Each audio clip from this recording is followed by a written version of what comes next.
حضور نے اپنے زمانے سے لے کر قیامت تک 5 ادوار ذکر کر دیے، ہماری پوری تاریخ اس میں ہے۔ مسند احمد ابن حنبل کی روایت ہے رحمہ اللہ، اور راوی ہے حضرت نعمان ابن بشیر رضی اللہ تعالی عنہ، تکون النبوۃ فیکم ما شاء اللہ ان تکون، مسلمانوں تمہارے مابین نبوت رہے گی جب تک اللہ چاہے کہ رہے، یعنی میں بنفس نفیس موجود رہوں گا تمہارے مابین جب تک اللہ چاہے گا۔ اس کے بعد انک میت وانہم لمیتون، اے نبی آپ کو بھی موت آئے گی اور ان کو بھی آئے گی، انتقال تو ہونا ہے۔ فرمایا ثم یرفع اللہ اذا شاء یرفعها، پھر اللہ جب چاہے گا اس نبوت کو اٹھا لے گا، یعنی میرا انتقال ہو جائے گا، وصال ہو جائے گا صلی اللہ علیہ وسلم، وفداہ آباؤنا و امہاتنا۔ پھر دوسرا دور آپ نے فرمایا ثم تکون خلافۃ علی منہاج النبوۃ، پھر دور ہوگا خلافت کا جو نبوت کے نقش قدم پر ہوگی۔ یہ الفاظ بڑے اہم ہیں، عام طور پر ہمارے ہاں جو لفظ زیادہ معروف ہے اور بول چال میں زیادہ آتا ہے وہ خلافت راشدہ آتا ہے۔ اس سے اچھی طرح نوٹ کر لیجئے یہ اصطلاح حدیث میں نہیں آئی ہے، خلفائے راشدین کا لفظ آیا ہے، علیکم بسنتی و سنت الخلفاء الراشدین المہدیین، اے مسلمانوں تم پر لازم ہے کہ میری سنت کا اتباع کرو اور میرے خلفائے راشدین المہدیین کی سنت کا اتباع کرو، لازم ہے تم پر۔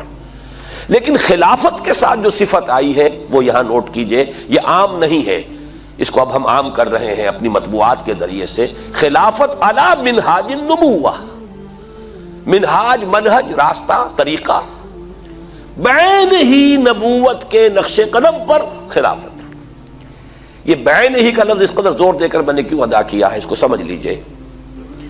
خلافت راشدہ میں وہ نظام جو محمد عربی صلی اللہ علیہ وسلم نے بنفس نفیس قائم کیا، بعین ہی بتمام ہی بکمال ہی جو کا تو قائم رہا ہے۔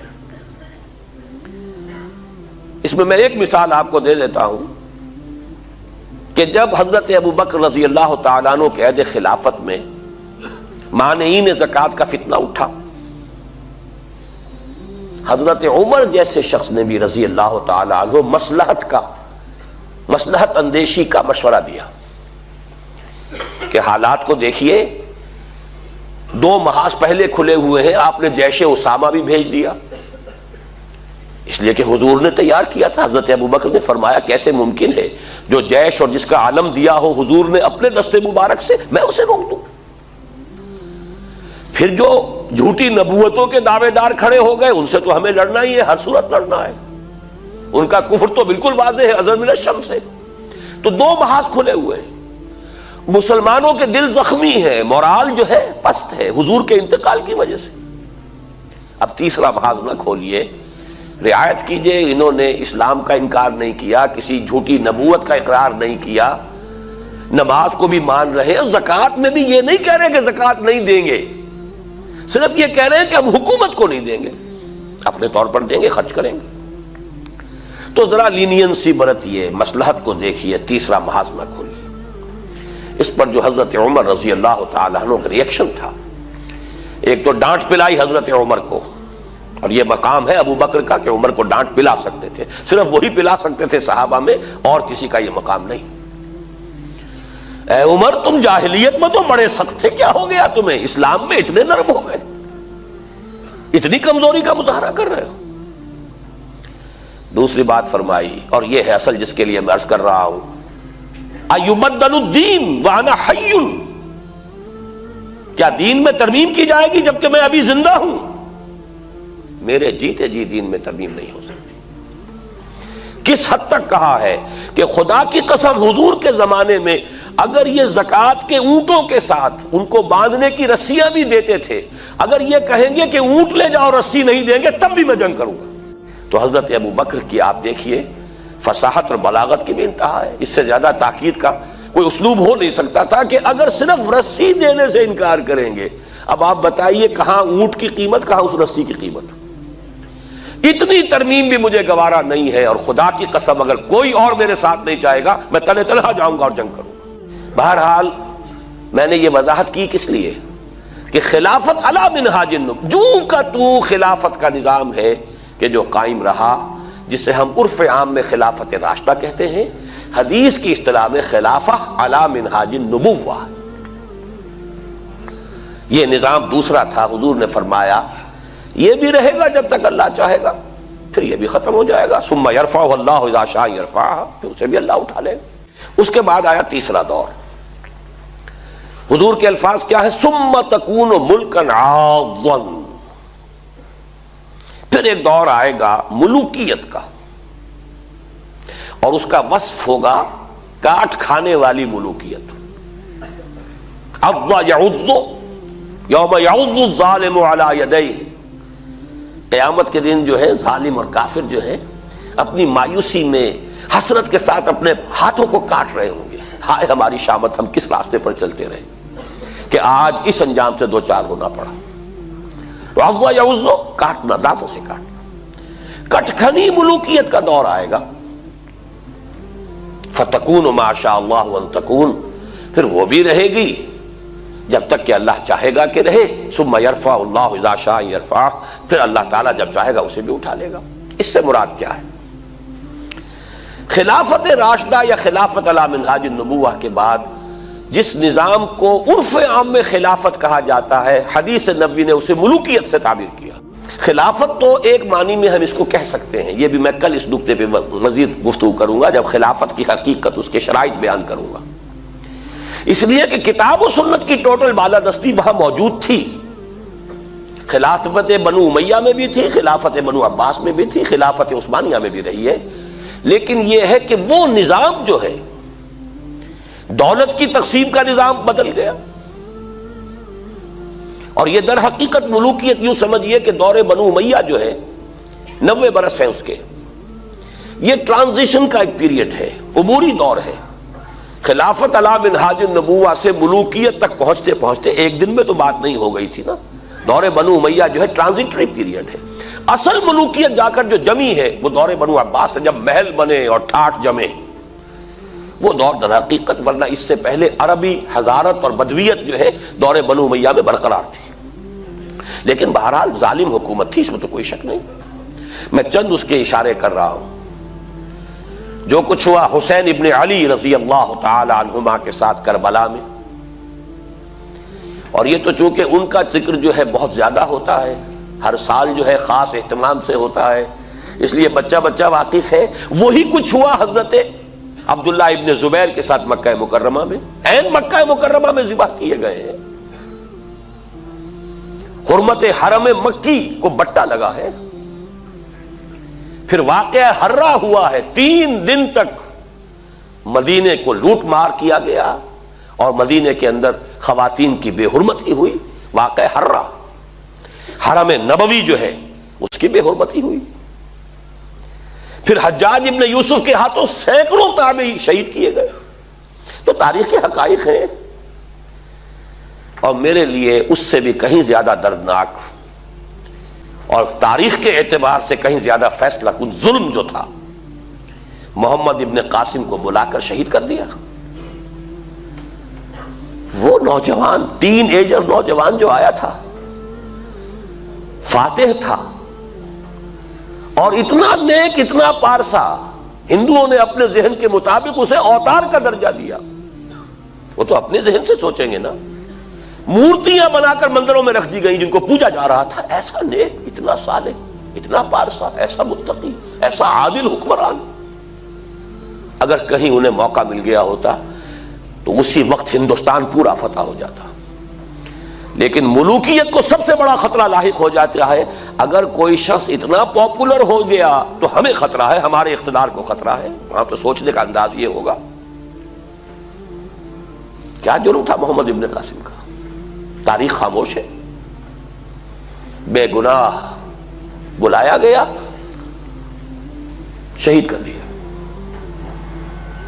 یہی ہوا بعینہ ہی موسیٰ ابن نصیر کے ساتھ رحمت اللہ علیہ، جس نے کہ شمالی افریقہ کا اکثر و بیشتر حصہ فتح کیا تھا، اور اس کے ایک ادنا کمانڈر تھے طارق ابن زیاد، طارق جو بر کنارہ اندلس سفینہ سوخت، جس نے پورا جو ہے آئیبیرین پیننسولا فتح کیا ہے۔ موسیٰ ابن نصیر کو بھی بلا کر جان بخشی کر دی گئی، بوڑھے تھے بہت، ورنہ یہ کہ اتنا ذلیل کیا گیا ہے، تیز دھوپ میں کھڑا رکھا گیا ہے، بے ہوش ہو کر نیچے گرے۔ خطرہ دونوں سے ایک ہی بات کا تھا کہ ہماری بادشاہت کو ان افراد کی یہ پاپولیرٹی جو ہے اس سے خطرہ لاحق ہو گیا۔ یہ ہے وہ، ابھی تو یہ دور میں ابھی بنو امیہ کی بات کر رہا ہوں ساری، پھر جو بھی ٹھاٹھ جمے ہیں اور جو عیش ہوئے ہیں، اور کوہ قاف کا سارا نسوانی حسن جو ہے جو بغداد کے محلوں میں آیا ہے، پھر رقص و سرود جو بھی ہوا ہے، سب کچھ سب کو معلوم ہے۔ الف لیلہ جو ہے بغداد کی 1000 راتیں جو ہے، یہ ساری کی ساری داستانیں ذہن میں رکھ لیجئے۔ یہ ہے بہرحال تیسرا دور۔ چوتھا دور آپ نے فرمایا ثم تکون ملکا جبریا، پھر ایک اور ملوکیت آئے گی اور وہ ہوگی مجبوری والی ملوکیت۔ چونکہ ہمارے پاس کوئی گواہی موجود نہیں ہے کہ اس کا فرق حضور سے پوچھا گیا ہو کہ حضور یہ دونوں ملوکیتوں کا کیا فرق ہے، ملوکیت کاٹ کھانے والی ملوکیت اور پھر چوتھا دور ہے ملوکیت جبری ملوکیت۔ تو آپ نے کیا جواب دیا؟ کوئی ریکارڈ نہیں ہے، نہیں معلوم اس وقت کیا سمجھا گیا۔ آج ہمارے سامنے روز روشن کی طرح واضح کہ اس سے مراد کیا ہے۔ پہلا ملوکیت کا دور وہ تھا کہ ملوک مسلمان تو تھے، کلمہ گو تو تھے، پھر ملوکیت جو آئی ہے ہم پر وہ غیر مسلموں کی حاکمیت اور غلامی، western imperialism, European powers, colonial powers, برطانیہ کے غلام، فرانس کے غلام، اٹلی کے غلام، ولندیزیوں کے غلام، یہ غلامی، یہ چوتھا دور ہے جس کی کہ حدیث میں خبر دی گئی۔ یہاں میں اس وقت صرف اشارہ کر رہا ہوں، تفصیل سے آج ہی بعد میں عرض کروں گا۔ یہ چوتھا دور ابھی ختم نہیں ہوا، ایک اعتبار سے ختم ہوا ہے، ایک اعتبار سے جاری ہے۔ ختم اس اعتبار سے ہوا ہے کہ ڈائریکٹ رول، براہ راست غلامی ختم ہو گئی، تماشا دکھا کر مداری گیا، انگریز اور اس کے فوجی گئے، فرانسیسی گئے، ولندیزی گئے، اطالوی گئے، سب گئے، ڈائریکٹ رول ختم، اس اعتبار سے ختم ہوا۔ لیکن انڈائریکٹ رول برقرار ہے، رول بائی پراکسی یا ریموٹ کنٹرول، سب ان کے شکنجے میں، ہماری معیشت ان کے شکنجے میں، ہمارے وسائل ان کے قبضے میں، ہمارے ذہن ان کے قابو میں، اور اب تو جس درجے CNN اور نہ معلوم کس کس کے ذریعے سے ہمارے ذہنوں کے اوپر جو بھی جبر آ رہا ہے، کہاں بچ کر جائے گا؟ کون بچ سکے گا؟ پھر یہ کہ اس سے پہلے ابھی ہم تہذیبی انداز میں غلام، علم میں بھکاری، ٹیکنالوجی میں بھکاری، ان کے دست نگر۔ تو در حقیقت یہ چوتھا دور جزوی طور پر ختم ہوا ہے، لیکن در حقیقت معنوی اعتبار سے ابھی اس کا تسلسل جاری ہے۔ میں نے اکثر جگہوں پر اس کو کراچی کے حوالے سے بیان کیا۔ کراچی میں لانڈھی، کورنگی، شاید یہی معاملہ ہوگا، اور جو یہ نیو کراچی وغیرہ میں بھی جو بس سٹاپس آتے ہیں، 3 نمبر، پھر 3.5 نمبر، پھر 4 نمبر، پھر 4.5 نمبر، پھر 5 نمبر۔ تو ہم 4.5 نمبر پر کھڑے ہیں اس وقت۔ چوتھا دور ایک درجے میں ختم ہوا ہے، ایک درجے میں ابھی باقی ہے، اس پر میں بعد میں عرض کروں گا۔ اور ابھی جو اس کا آدھا حصہ باقی ہے وہ پہلے سے کہیں زیادہ تلخ ہے، اس کے شدائد اور مصائب پہلے سے کہیں بڑھ کر ہوں گے، لیکن وہ میری گفتگو میں بعد میں آئے گی بات۔ اب آئے ہم آخری دور پر۔ حضور نے فرمایا بہرحال اس کو بھی ختم ہونا ہے، ثم یرفعہ اللہ اذا شاء یرفع، پھر اس دور کو بھی اللہ اٹھا لے گا جب چاہے گا کہ اٹھا لے۔ ثم تکون خلافتا علی منہاج النبوہ، پھر دور آئے گا خلافت علی منہاج النبوہ کا۔ یہ ہے وہ نوید جاں فضا، یہ ہے وہ خوشخبری موجودہ مایوس کن حالات میں